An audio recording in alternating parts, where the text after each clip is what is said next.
Volviendo a la entrevista y a la conversación que teníamos recién, ¿cómo era el tema de la comida, de la alimentación? Recién preguntábamos así medio en broma, ¿no? Como para poner un poquito de color, ¿se hacía un asadito o no? ¿O cómo era el gran tema de la comida? El gran tema de la comida. Bueno, para aquel que alguna vez leyó en la historia argentina la situación de guerra y hoy hablaba de situaciones límites, depresiones, donde se conjugan un montón de cosas psicológicas, estaba el abastecimiento, que era la comida. Algo tan importante que ocurrió que mucha gente no comió bien, y fue cierto. No se comió como se debía, como estábamos acostumbrados a irnos de campaña. Aquel que hizo la colimba, cualquier ser humano que en esa época hizo el servicio militar, sabía que por un regimiento iban 10 cocinas. Acá, como no estaba preparado para una guerra prolongada, quedaron en los barcos para última instancia, y los barcos después no pudieron cruzar. Quiere decir que lo que menos había eran cocinas. Y después con el tiempo fuimos charlando en el transcurso de la posguerra con otros tipos, y qué pasó con las cocinas que no llevaron, que el barco no pasó y qué sé yo. Cómo se la rebuscaron para darle de comer a 1.000 hombres, 10.000 hombres, en tachos. Pero ¿cuál era el problema? No estaban los medios para transportar. No había forma de transportar esa comida que vos la hacés en una cocina rodante, en un lugar determinado de reunión, y llevarlo 30 kilómetros de la primera línea. O en la primera línea llevar una cocina y llevar el abastecimiento a esa gente. Que mientras el primer mes de paz, por así, o de preparatoria, hasta el 1 de mayo, casi no hubo problema. Todo el mundo comió bien y se racionaba 2 o 3 veces por día. En la medida que fue pasando el tiempo, se hizo complicado para hacer las comidas, se hizo complicado para llevarlas a primera línea, hay que racionar en caliente. Y después faltaron porque los barcos no podían llegar. Faltó comida. Hoy lo reconocen los generales. Menéndez mismo lo hemos invitado acá a San Martín para que él contara desde su nivel qué es lo que había pasado con la comida, y él nos relataba esto y después nosotros lo corroboramos con la documentación, ¿no? Que fue realmente cierto. Y después, bueno, en esa miseria humana surge todo. Está el superior, como puede ocurrir en una fábrica, que aprovechando la circunstancia no convive con la responsabilidad de darle a todo el mundo en partes iguales, y se comían lo mejor ellos. Nosotros no hemos enterado de ese tipo de cuestiones, de soldaditos que tomaron la iniciativa de ir a robarse un cordero para comérselo y han pisado un campo minado. A mí me ha tocado levantar soldados argentinos por esa causa. Bueno, ocurrieron esas cosas. Pero de hecho, que no fue la gran mayoría, no fue un caos, porque si en la historia de la guerra, los finales de la guerra, donde todo el mundo disparaba desbandado, no ocurrió en la Argentina. El soldado argentino con 19 años siguió combatiendo hasta el último día. Hasta el último día no se movieron de sus postes. Quiere decir que había algún aliciente para estar ahí. Y no era unos 10.000 pordioseros muertos de hambre y desmoralizados, sin ropa, sin armamento. No fue así. Y la historia después te la va dando. ¿Qué pasa? Que esa objetividad para venir a dirimirla en la paz se perdió por razones políticas.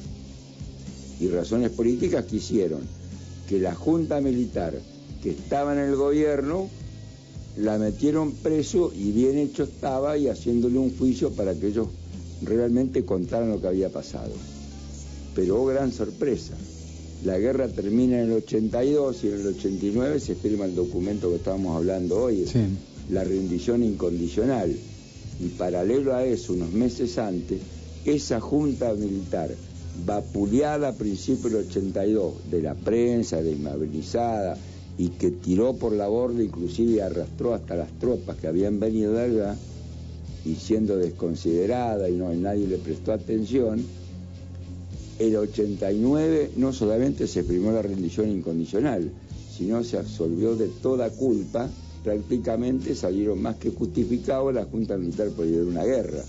La pregunta es, ¿cuál fue la verdad de todo esto? Y hoy se está sabiendo la verdad. Si vos supieras los últimos dictámenes de la justicia civil, porque eso fue a la Cámara, y cajonearon a todos esos años de justicia con una firma, con un convenio, una rendición con los ingleses, con un arreglo económico y un control económico de las Fuerzas Armadas, de las Fuerzas de Seguridad y de la política argentina. Que bueno, que también se explayó durante toda la década de los 90, ¿no? Sí, señor, y continúa. Y continúa. Y continúa. Lamentablemente.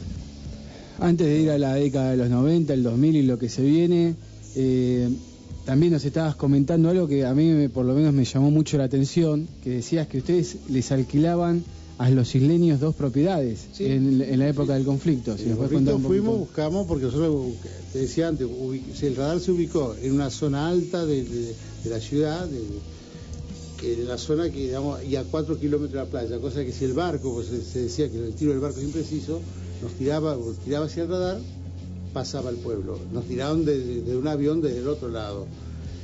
Eso se alquiló, vos me decías, ¿cómo se?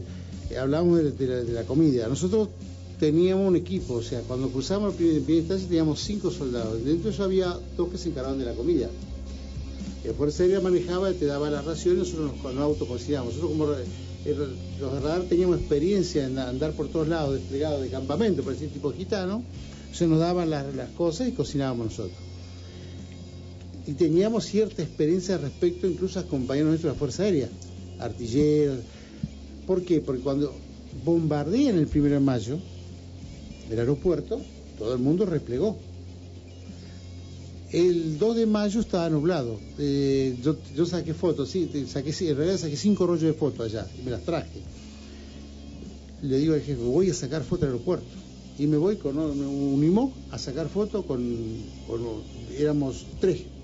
Llegamos y la parte del abastecimiento, que manejaban abastecimiento de Fuerza Aérea, que había sido bombardeada, estaba todo ahí. Dijimos, pero esto, ¿qué? ¿Que nadie se lo llevó? ¿Qué van a hacer con esto? Y nosotros, como nos decían la Armada de Brancaleón, nos habían puesto, porque no andaban 2 uniformados igual, entramos a cargar el Unimog. Llenamos el Unimog como camiseta, ropa, comida. Llegamos y le dijimos al jefe, mire, esto está en el aeropuerto tirado, no lo llevaron de abastecimiento, no sé qué van a hacer. Esto se va a arruinar. Entonces dije, él dijo, bueno, perdido por perdido, recuperemos todo lo que... Nos fuimos, teníamos dos vehículos nosotros. Nos fuimos y lo trajimos todo. Nosotros teníamos comida y teníamos a alguien que racionaba la comida, que en realidad era un soldado que manejaba la comida y lo teníamos que respetar. Siempre nos queda como anécdota, le decíamos, Juan, el apellido era Boñá, me acuerdo, y Juan, decíamos, Juan, traete a la noche, porque los soldados a la noche, al menos los de Fuerza Aérea, los 17, eso dormían, descansaban. Juan, traete una Alequi. No, ya las tengo contadas y ya no puede una más. Juan, sos Colima, nosotros la trajimos a la ley del aeropuerto, decíamos, y nos peleábamos. Como anécdota, decía vos, la comida, siempre se habla del 1 de mayo de la guerra. Todo el mundo habla del 1 de mayo. Pero ahí la guerra empezó a fines de abril, el 29 de abril. Claro. El 29 de abril, ¿qué pasó? Los soldados nuestros en la casa de al lado, Burguete, fueron y que no, el Kerper estaba en el campo, viene y dice, hay 2 freezer inmensos en esa casa. ¿Saben lo que hay adentro? Había cordero congelado. Y lo charlaron al jefe y se trajo 3 corderos nada más. El resto lo dejan. Lo descongelaron. Ese 29 de abril hicimos la parrilla, lo pusieron a la parrilla y bueno, empezaron a hacerlo a la tarde. Pero a las 9 de la noche era más o menos. 9 de la noche, que como que alguien bajó la palanca de luz de la isla. Quedó negro todo y un tableteo al fondo que aparentemente eran helicópteros de ellos que estaban haciendo reconocimiento y tiraron. Entonces se armó todo un revoltijo. Hubo tiros, pero ya el 29 de abril. Y nosotros desde una parte alta que donde estaba el radar mirábamos, che, apaguen el fuego, porque lo único que se veía era el fuego nuestro. Es más, cuando todo el mundo dijo a los pozos, siempre nos queda la anécdota, digamos, cuando se volvió toda la normalidad, como a las 1 de la mañana, vino la luz ahí, entraron a buscar el cordero, y siempre dijimos, nadie dijo nada, pero hoy, nadie supo quién se llevó una pata. ¿Quién se llevó? Más, digo, Argentina compró corderos a los Kelper. La última fase de la guerra venían, pero cientos de corderos arriados por tropas argentinas y llevándolo a Puerto Argentino para facturarlo, no para hacerlo comida. ¿Cómo se manejaba algo tan simple como, o tan complejo, me imagino, como el sueño? ¿Cómo hacían para dormir? ¿Se dormía? Turnos. ¿No se dormía más? Turnos. Yo las últimas partes de la guerra hicimos turnos ya acosados por el sistema, porque no se podía comer, ellos aprovechaban para bombardearnos temprano con los barcos y después ya cuando estaban en proximidad de Puerto Argentino nos tiraban con los cañones. Así que era toda la noche. Ya era un ejercicio. Claro, ya había que buscar una forma de hacer turnos y no acostarnos a dormir todo, una que no se podía, en cualquier momento era inminente, que podían haber venido paracaidistas, podía haber venido mil maneras el ataque. Así que había que tener una cosa alerta. Hacíamos por fracciones, nos colocamos algo en el oído como para poder dormir por el cañoneo y dormía, porque el sueño no se puede manejar. El caso nuestro, se dormía poco, pero el radar estaba constantemente controlando y había que creo que digamos, los especialistas en radar fueron los que más sufrimos el tema del sueño. O sea, no es que lo sufrimos, no lo sentíamos. Yo te contaba antes, armábamos rompecabezas, nos entreteníamos armando rompecabezas. Va en la casa, dejamos los tres, los que armamos de 1000 piezas, los dejamos armados en la casa. Y es como que no dormíamos. Nosotros reaccionamos, o sea, cuando nos dimos cuenta que habíamos estado, digamos, del 1 de mayo al 13 de junio prácticamente en vela, porque pegabas un ojo, te tiraba un ratito y hay que hacer esto, hay que hacer aquello, y vamos. El día que a la madrugada del 13 para el 14, fue así, del 13 para el 14, entraron los últimos Canberra, lo sacaron los controladores allá afuera, que uno lo bajaron, y el jefe de sanidad, que era de apellido Sturtequi, lo llama al jefe nuestro y le dice: cortá todo porque el rubio de ojos celeste lo tengo al lado mío, estamos tomando un whisky. Ayer Mirimulo, pero nos quedó como anécdota, siempre me acuerdo que Sturtequi dijo: ¿sabe cómo está? No está encombinadito, está todo camufladito. Así que ahí nosotros nos avisaron de sanidad que estaban ahí ya al borde ellos. Y bueno, era la disyuntiva: volamos el radar, no volamos, no, rompamos lo que podemos. Si lo volamos vamos a descubrir dónde estamos y nos van a ver. Ellos tenían un problema. Durante la noche hacían defensivo para que no nos sorprendieran, y al otro día tenían que controlar el vuelo de los aviones nuestros. Ellos controlaban el vuelo de los radares. Si había aviones enemigos, por dónde podían entrar, y bueno, eso me jodieron. Son distintas, no, yo siempre digo, es otro concepto de la guerra. O sea, ¿por qué otro concepto de la guerra? Porque una vez nos pasó, fuimos al puesto comando a plantear algo, y alguien nos dijo: ustedes la pasan bien en esa cabina con aire acondicionado. La pasamos bien, venga a la cabina un día. Y lo llevamos a este hombre a la cabina, lo sentamos. Y justo ese día, no sé, habían mandado oleadas de aviones. A cama, vaya, venga, qué sé yo. Pues se le dice a cama cuando que se vuelva. Bueno, convengamos que ellos en un momento, los primeros 15, 20 días de la guerra, llegaron a tener 8 PAC en el aire. PAC son parejas de aviones, parejas de patrullas, son patrullas. En 16 aviones arriba, volando en círculo arriba de la isla. Y de acá se los mandaba a veces en oleadas y los tenían que hacer volver, porque si no los comían crudos, no quedaba nada. Diezmaban la Fuerza Aérea. Y me acuerdo que bajaron una 4 y le dijimos: esa es la guerra nuestra, ese era un camarada nuestro que está yendo. No sabemos si se eyectó o no se eyectó. Nosotros lo veíamos ahí en la pantalla. Claro. Si bien yo no manejaba el tema de la pantalla, pero uno con el tema de las comunicaciones, porque después tuvimos un equipo codificado y una serie de cosas. Entonces uno veía y sabía, es como decir, yo como experiencia fuerte de la guerra, a mí me quedó la caída del Learjet. Desde la ignorancia lo pregunto, ¿no? ¿Ustedes tienen comunicación con los pilotos? El controlador sí. Tienen código, ellos tienen, viste, todos los días se cambiaban la orden, lo que se llama la orden fragmentaria. Pato, vos escuchás a veces pato, cuervo, papo, sapo, y así llaman, ellos van llamando, se hacían la orden fragmentaria con el código.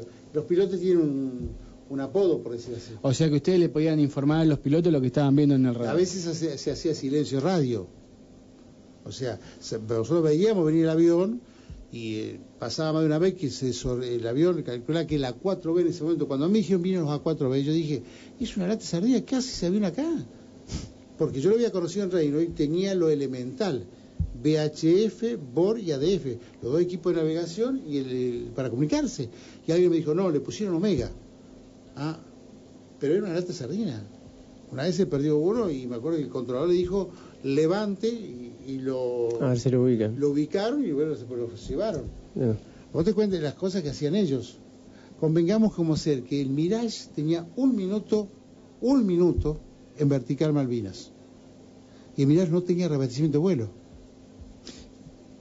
¿Qué significa un minuto en verdad? Un minuto. O sea, un minuto de vuelo. Él cruzaba del continente a la isla para tener un contacto, tirar... Un minuto de combate. Tenía un minuto y tenía que volverse. Niego. Porque si no, se tenía que eyectar en el camino. Porque no tenía el Mirage para reabastecer, un reabastecimiento en vuelo como pasó de la 4.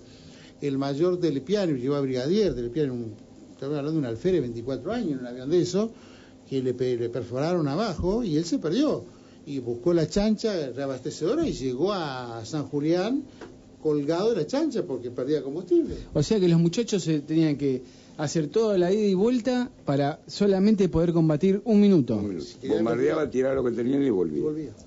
En mi caso, Si se demoraban, ya está. En el caso, mira, en la 4 se reabastecía en el camino. Tenía mucho más vuelo de hasta la isla y del regreso que de combate. Claro, porque no teníamos aviones ahí. Nosotros bajamos un avión propio en función de eso. El piloto, pobrecito, ataca a San Carlos. Cuando ve que ya no llegaba al continente, quiso bajar en la pista de Puerto Argentino, cruzó todas las tropas argentinas y la misma tropa lo bajaron. El corredor aéreo, entró el corredor, hizo el alabeo, García Cuerva, hizo el alabeo y lanzó los tanques de combustible. Primer día de guerra, a vos te está parado ahí, te lanzan una cosa parecía una bomba y vos es una bomba. Le sirvió el primero, ladró todo y pasó y tiró. Todo el mundo sin orden empezó a tirar el pobre avión, lo tiraron, lo bajaron. La verdad que es muy entusiasmante. Vamos rápidamente al corte vamos y a la volvemos. tanda y volvemos.